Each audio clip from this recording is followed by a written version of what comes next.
ओम श्री गणेशाय नमः।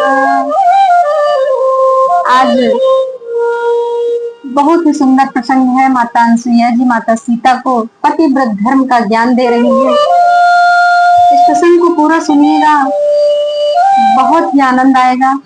आइए देखते हैं किस प्रकार से माता अनसुईया जी सीता माँ को क्या उपदेश देती हैं पतिव्रत धर्म का। कहती हैं, सिया न देती हूँ तुम्हें शिक्षा में लवलेस, नारी जाति का कर रही सी भांति उपदेश। अनसुईया माता जी कहती हैं, ये सीते, जो मैं आपको ज्ञान देने जा रही हूँ, यह समस्त संसार में सभी नारियों के लिए यह हमारा संदेश है। कहती हैं, चार भांति की नारियां है इस जग के बीच, अति उत्तम है प्रथम, फिर उत्तम, मध्यम, नीच। माँ अनसुईया कहती हैं, संसार में चार प्रकार की नारियां पाई जाती हैं। इनमें से एक अति उत्तम, एक उत्तम, फिर मध्यम और चौथा सबसे नीच प्रकृति की होती है। माता अनसुईया कहती हैं, अति उत्तम वे कहलाती हैं जिनका बस टेक एक ही हो ध्येय एक हो, ध्यान एक, व्रत और विवेक एक ही हो। जो समझ रही हो यह मन में दूसरा न और कहीं कोई, मेरे पति के अतिरिक्त और इस जग में इष्ट नहीं कोई।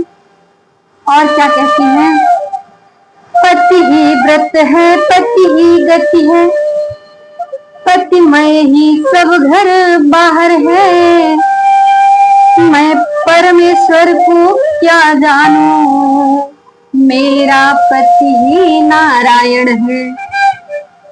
माँ कहती है, ऐसी प्रकार की जो इस स्वभाव की नारी होती है वो सबसे उत्तम नारी होती है। यही पतिव्रत धर्म का सर्वश्रेष्ठ स्थान पाती हैं। और माता जी अब उत्तम प्रकार की नारियों का उल्लेख करने जा रही हैं। देखिए वो कौन सी नारी होती है, उत्तम वर्ग में आती हैं। माँ कहती हैं, उत्तम पति को पति जान सदा, तन मन से सेवा करती हैं, पति को प्रसन्न रखने के हित सारी परिचर्या करती हैं। और क्या कहती हैं, पति के अतिरिक्त दूसरों को भाई की भांति जानती हैं, जेठों को पिता जानती हैं, छोटों को पुत्र मानती हैं। और कहती हैं, पति के संकट की साथी हो, पत्नी का धर्म निभाती है, पति सुखी रहे इस हेतु नित्य देवी देवता मनाती है। ये उत्तम प्रकार की नारियां हैं। माँ कहती हैं, अति उत्तम रखती सदा ऐसे उच्च विचार, उत्तम की धारणा का कहती हूँ मैं सार। माँ कहती है, ऐसी नारियां उत्तम प्रकार की होती हैं। हमें आशा है अति उत्तम तो बहुत्तम ये माता सीता, माँ पार्वती, माँ अनसुईया, ये इन सबके लक्षण थे, इन सबके ये पवित्र व्रत धर्म थे।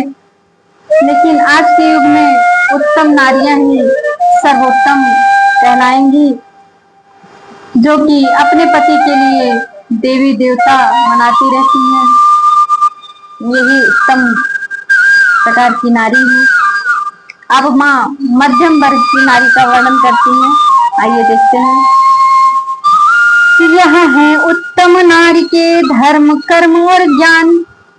अब मध्यम की बात भी सुनो तनिक दे ध्यान। कहती है औरों की देखा देखी जो मर्यादा पाले रहती हैं, लज्जा भय और परिस्थिति बस निज धर्म संभाले रहती है। चंचल मन की होने पर भी संगति के कारण नीति है। ऐसे आचरणों की नारी जग में मध्यम श्रेणी की है। इस प्रकार की नारी मध्यम वर्ग की होती है। कैसे? जो औरों की देखा देखी अपने आप को मर्यादित रखती हैं, अपने पति की परिस्थिति को देखकर अपने आप में संयम रखती हैं, चंचल मन होने के कारण भी संगत के प्रभाव से वे अच्छे कर्म और अच्छे स्वभाव को दर्शाती हैं, अच्छे आचरणों को दिखाती हैं। ऐसी प्रकार की नारियां मध्यम वर्ग की होती हैं, ऐसा माता अनसुईया ने कहा है। परंतु आज के युग में अर्थात कलयुग में ऐसी नारियां भी सर्वोत्तम मानी जाएंगी। यह कलयुग में इस प्रकार की नारी भी होना मुश्किल है। अब आइए देखते हैं माता जी नीच वर्ग की नारियों का क्या वर्णन करती हैं। कहती हैं नारी का पतिवंचक होना दोनों ही जग बिगाड़ता है। इस जग में लोग हंसाई है, उस जग में नरक यातना है।